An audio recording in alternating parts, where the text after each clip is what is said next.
दुलाराय बर' फरायसा आफादनि 59थि बे गायसनथाय सानाव जोङो दिनै चिरां जिल्लानि बिरहांगाव उजान बाजाराव दुलाराय बर' फरायसा आफादनि मिरुनि जोंहा जिखिनि गेदेमा आंनि मावथि बिबानगिरिफोर दङ, जोंनि लोगो आफादगिरि खोरोमदाव औवारि, फनेन्द्र बसुमतारी गाहाय नेहाथारि आरो गासै जोंनि मिरुनि आरो चिरां जिल्लानि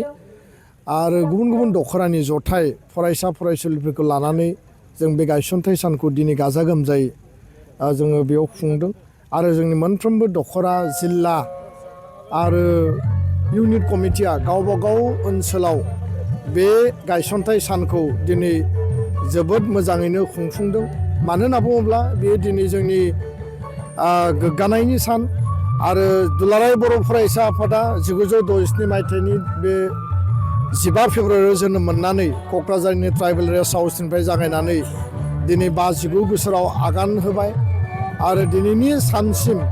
बे गोलाव लामा हान्थिनायाव जोंनि गोबां एबसुनि मावथिफोरा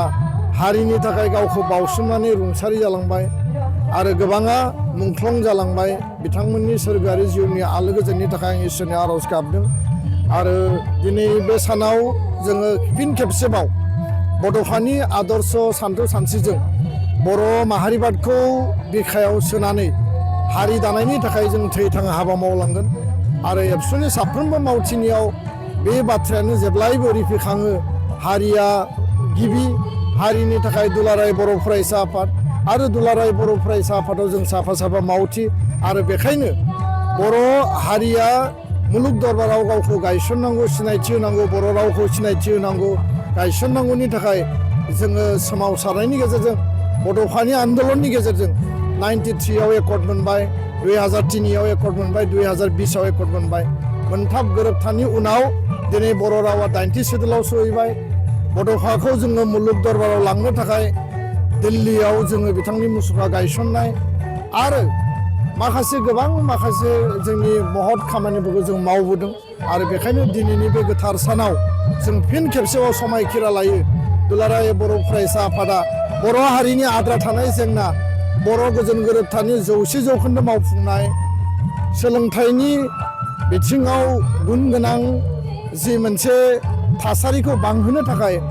100% मावनाय, समाज फोसाबनांगौनि थाखाय हाबा मावनाय, जोंनि हा हु ट्राइबेल बेलेन्स ब्लकखौ रैखाथि होनाय,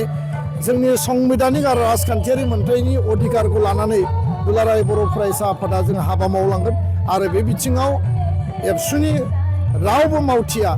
जोङो मालाबाबो फावसाया थानाय नङा। जोङो गोदान मिजिं, गोदान सिन्था लानानै दुलाराय बर' माहारिखौ रैखाथि होनो थाखाय बेंनानै जोथोन लानानै जोङो बुहुमाव गायसननो थाखाय जों हाबा मावलांगोन आरो दिनै बे गायसननाय सानाव बुहुमनि बर'फोरखौ खौसेयै आवगायलांनो थाखाय आं बयखौबो खावलायबाय आरो बेखिनि बाथ्राखौनो आङो बयबो रायजो राजाया एबसुआ जुदि दिनै जोनोम मोनामोनब्ला, एबसुनि जोनोमा जुदि 67आव दिनैनि बे गोथार सानाव जुदि जायामोनब्ला दिनै बर' माहारिया आरोबाव लामा आन्दायनांगौमोन, दिग आन्दायनांगौमोन। बर' थुनलाइ आफादा जोनोम जायामोनब्ला थुनलाइनि बिथिङाव, सोलोंथाइनि बिथिङाव आरो रावनि बिथिङाव जों लामा आन्दायनांगौमोन आरो बेखायनो माहारि आफादा जेब्लाबो गोजौआव आरो माहारि आफादा हारिनि थामोनथा रैखाथिनि थाखायनो जोनोम जादों आरो बे माहारि आफादाव जों साफा साफा मावथि हिसाबै निस्थाबान हिसाबै खामानि मावलांनाया जोंनि बयनिबो बिबान। गोजोन्थों।